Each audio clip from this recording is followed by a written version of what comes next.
podcast. Today on the show we have Dr. Dili Ayemibo, the exports doctor, and he's going to be answering some questions that are related to international trade. So questions you had lingering for a very long time. He's going to be answering them today. So I'll be going over the questions and we'll be answering them accordingly. Okay, so next question here is, what are the first steps in identifying profitable export markets for new exporters? Okay, first step in identifying profitable export market. I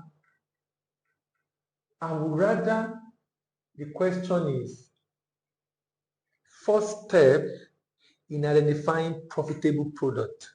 Okay. Because with product, then we can begin to look at market. Because if I say profitable export market, a market buys many products. So if we focus that question on product, what that would do is we now ask, how do we identify profitable market among the market that these products can go? Okay. So can we rephrase it? Okay. So what are the first steps in identifying profitable products? Yes. For new exporters? Exactly. So if my recommendation is an exporter should not be married to any product. To be able to export anything. Unless you are already into manufacturing, you sell locally. You are now looking for market for that product because you already produced it for sale locally. You can be married to your product. But if you are coming in as a new, so don't be married to any product. Okay. Because you can be a trader. So it's just for you to identify, okay, so what are the products I can export? Okay, you can export this product, this product. Let me say you can export roasted cashew nut, or you can export shea butter, or you can export lead ingot. I'm deliberately mentioning different products because some people, when they think of export, they only think of commodity. Do you understand? Now, so let's say roasted cashew nut. The next question is, who are those that buy roasted cashew nut? Okay. Number one. Now, if I identify those that buy roasted cashew nut, out of all these people, which of them have the largest demand? Now, even though this country has the largest demand, what is the cost of shipping to that market? Because I can have the largest demand, but there's no enough vessel leaving my country to that country. What that means is that I'm going to incur more cost for transport. That will make it less profitable. Whereas I can have another market that have not as high demand, but they have demand. But I have frequent vessels from my country to that country. And I can get a cheaper cost, a cheaper rate of shipping to that country. In some cases, some countries will even charge duty on my product, such that my product now become expensive because they are going to charge importer maybe 30% of the value of the goods. But there's some market, because there's an agreement between them and my country, they might not be charging that high or not even charging at all. Now, okay, these are the considerations. So that's what I just said. Now, we must identify our product first. From there, we cannot determine which market. Okay. Now, after I look at the option of the market of this market, which of them can I ship to easily at lower cost? Which of them have low tariff for my product? More importantly, which of them do I also have a representative? Okay. Someone to work with in the export market who can assist me in being able to do some legwork in the export market. Also, can I get supplier? In fact, before I begin to think of export market, I should first of all ask, who is going to supply me? Do I have someone locally that can supply me this product? Because that person that can supply me this product locally should become an attraction for me to even consider this product for the export market in the first place. If I can't get someone to supply me locally at a profitable rate, then maybe it shouldn't be a product I should be considering for export. So these are different things. And then, how much do I have? Okay. Because if it's going to be profitable, I might need to be buying at a volume that will give me a good price, discount, or economy of scale that will make me to be able to sell in the export market at a reasonable rate or at a cheaper rate. So a number of factors, in my opinion, need to be considered by an exporter to decide on the market. When you design the market, first of all, identify the product, identify the market options, identify the cost of shipment to that market, identify the possibility of getting a representative in that market, identify the cost of clearing or tariff in that market.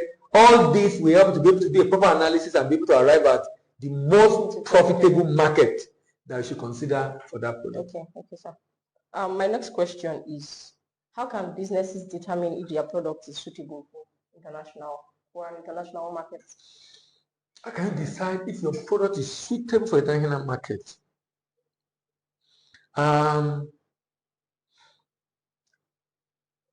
That product you have, this is assuming the business have this product is selling locally. That product you have, you need to check.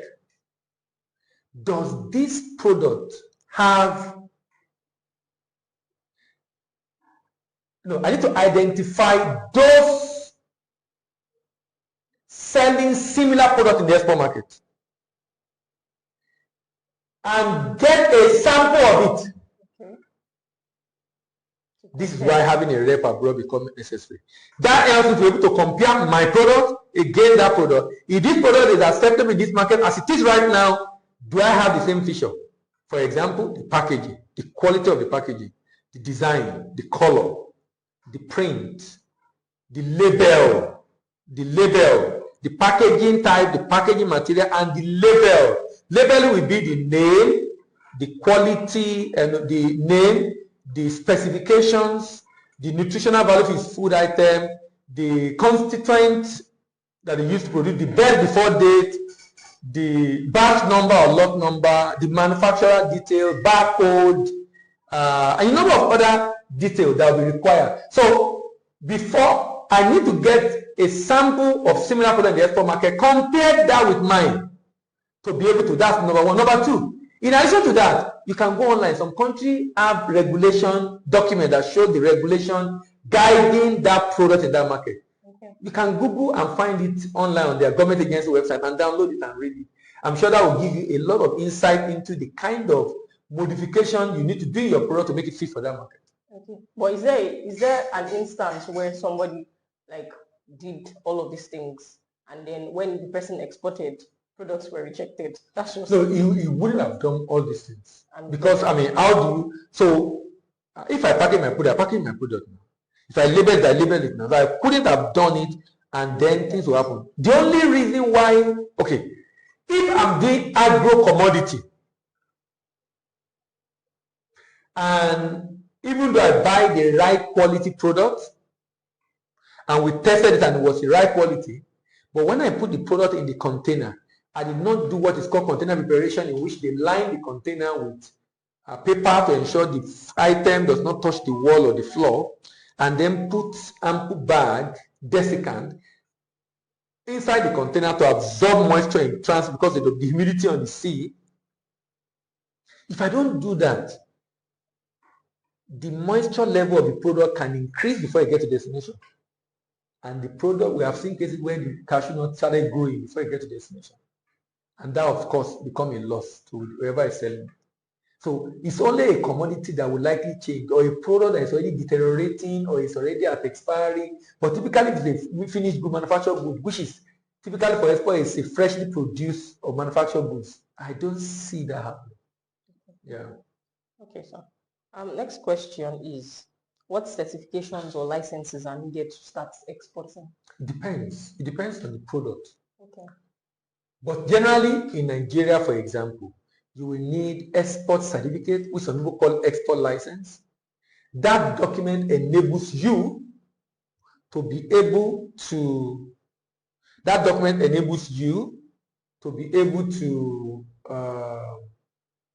be eligible to export in Nigeria. That means if you don't have it, you are not a registered exporter, you will not be allowed to export. But in addition to that, if I'm now exporting food item, I will need NAFDAC. If I'm exporting agro commodity, I will need a certification from Nigerian Agricultural Quarantine Service and Federal Produce Inspection. If I'm exporting artwork, I will need something from National Museum. If I'm exporting fish product, I will need something from Department of Fishery. If I'm exporting any animal, aquatic life or animal, I need to get from Department of Fishery. If I'm exporting solid minerals, I will need a mineral license from Ministry of Mines. So in addition to the general export license or export certificate that is issued by the Nigeria Promotion Council, you will still need certification from other different agencies of government depending on the nature of the item you are trying to export. Okay. So you mentioned commodities and agro products, if I'm not mistaken. What's the difference between the two? Agro, when I say commodities can be agro commodity. There are soft commodity and hard commodities. Soft commodity and agri commodities. Hard commodity are solid minerals. Okay. So commodities, agro commodities, and processed agro products. Cocoa is agro commodity. Cocoa beans. Cocoa powder, cocoa cake, cocoa liquor, cocoa butter is processed agro product. They are in the intermediate state. They are not in the... Because they have some value added to them already. Okay. And sometimes they might not necessarily be in their final state. But there's a level of processing done on this already. Okay, so that's different. Okay. So my next question is, how important is market research when planning to enter an export market? How important is market research? You know, some of the things we talked about. For example, when I told you about the person that wants to enter the market and need to get a sample of the product, that's market research. And need to check what the competitors are doing, that's market research. And need to check the demand in the market, that's market research. So market research is everything if it's going to be successful. Market research, let me know if I can export it to that country, if it's prohibited or not prohibited. Market research will let me know if my pricing is right or it's too expensive. Market research will let me know if what volume or demand. Market research will let me know if my labeling is right. Market research let me know what market competitors are doing and the kind of competitor I'm going to face. Market research let me know if there is duty I need to pay at destination. So market research is everything. In fact, one of the reasons why you need that representative is because of this market research. In the market. In the export market. Unless you are the type that can easily pick up your passport and fly down and do that yourself. But ordinarily, you will still have to come back. Someone where it's better you get someone that is living there to be able to do some of this research. Okay. So next question is, what types of products have the highest demand in international markets at the moment? Global trade volume is about $24-25 trillion. Top 3 on the list every time: crude oil, cars or vehicles, electronic gadgets. Top 3. Sometimes gold would be on it. But top 3, crude oil, electronics, gadgets, cars. Those are usually top 3 traded goods in the world. Okay. Next question. How should new exporters budget for initial export activities and set expectations for profitability? The question is not very clear. How should new exporter budget for initial export? Can you explain that? So you're a new person going into exports. What are the things you need to consider before? Like things that are related to cost, pricing and stuff. How much do you need to start exporting? No, it's good. Okay. It's good you have a budget of how much you want to spend. That then determine the product you can do. Okay. But if you have a lot of money, maybe you have $1 million, then you have many products you can do. But if you don't have, if you have $10,000, can't limit what you can do. Because some product you cannot do with $10,000. Like commodities, for example, you can't even fill a container with $10,000. So the product you are looking at to a very large extent will influence what your budget will be. So when I say budget, so that's why when someone is going to export, I tell my colleague to ask the customer, how much are you looking at investing? Because that lets us know what kind of product we should recommend for you to consider. Your capacity. Yes. So I would rather you have a budget. Okay, this is the maximum I can afford for export. Then you can use that to now narrow down. Like I said, don't be married to product. Narrow down on which product you think you should consider based on this. Okay. So is it better to work with export agents? I think you've already answered this one, but let me just ask. Export agent, okay. Is it better to work with export agents or manage exports independently as a beginner? The question is not clear. Is it better to work? You know, you already mentioned things around, you need a rep and things like that and learning. So I think you already answered it. No, you need to define what do you mean by export agent? Somebody to put you through, basically. No, that's different from rep abroad. Okay. Export agent will be 3 things can be your export agent in this regard, because we can put you through on how to go about the business. Okay. 3 things can be your export agent. But if I have to define it, I would say, read the question again. Is it better to work with export agents or manage exports individually, independently? Okay. So is it better to work with an agent in doing the export, or you do it independently? You can do both. You can do both. As a beginner. You can do both. Let me say why I can do both. You can decide that I want to do the business myself, but I will get a mentor that will advise me how to go about it. Okay. That way, I will do it, but I will do it under the tutelage of someone. Or I want to be, sorry, let me do that again. You mentor a rookie, you coach a professional. Okay. You mentor a rookie, coach a professional. So, because it's new, you will need a mentor as a rookie. Because it's a rookie, you will need someone that can unhold him. Unholding might mean that you will still be the one to do it, but before you do it, you take instruction. Because doing it yourself is important to become independent. So that means if you try to do it yourself without either doing a training that gives you an insight on how to go about it and you start, or you have someone you work with on it, the chance of making mistake is very high. In fact, you will not just likely make mistake, you are going to also waste a lot of time, because a number of things you could have done faster, you won't know what to do to make it faster.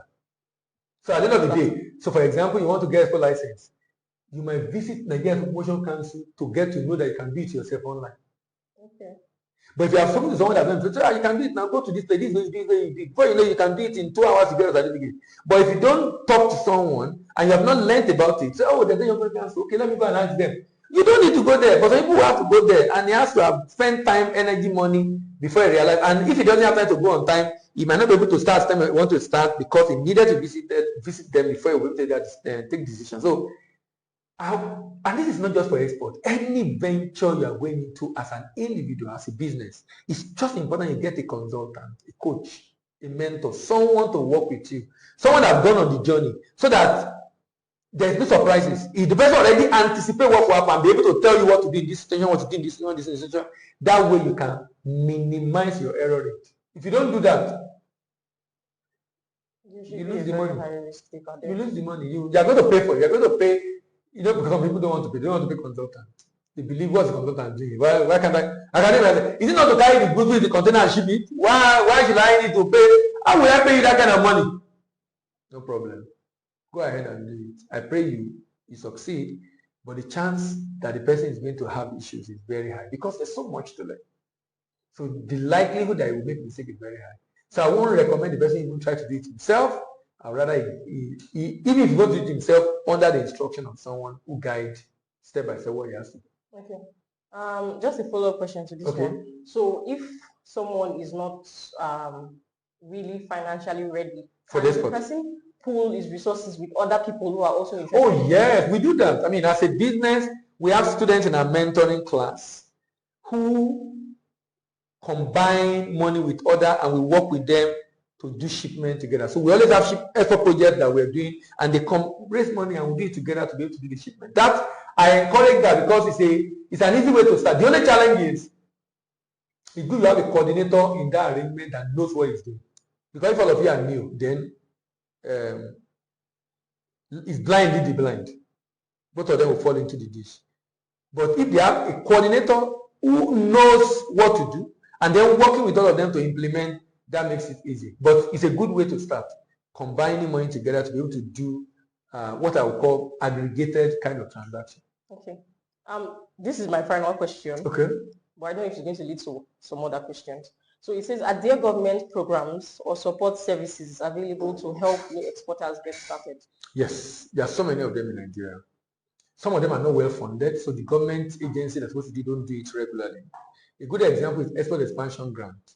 Government need to have a budget to fund that every year. But government don't get to fund, and because the government don't fund, it then becomes very difficult for a lot of businesses to be able to enjoy that benefit. Another example is Export Development Fund. in which government give grant to support business to be able to do export.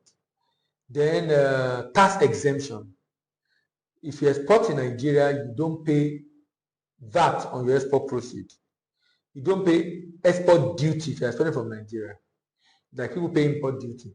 And all this reduce your cost to make export more interesting and something people want to do. So you think technically in Nigeria, you export for free because you only pay 0.5% of the value of the goods to the government agency that do inspection.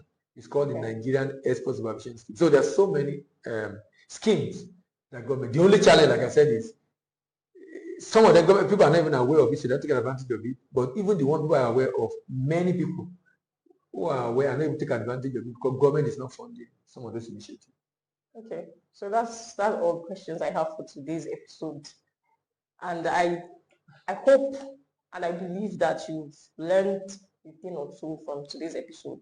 We look forward to having you in our next episode. It's good also for them, based on what we discussed, for them to ask questions. Drop your question in the comment section on Facebook, YouTube, because those are the things that will help us in the next episode. You know, sometimes we post online, people ask a lot of questions, which we are going to go and check and begin to get some of those questions to answer. So if you are watching this on YouTube, drop your question on YouTube and we will definitely pick up the question and it will be one of the subsequent episodes of the Trade Talk program. All right, everyone. Thank you for tuning in. Bye.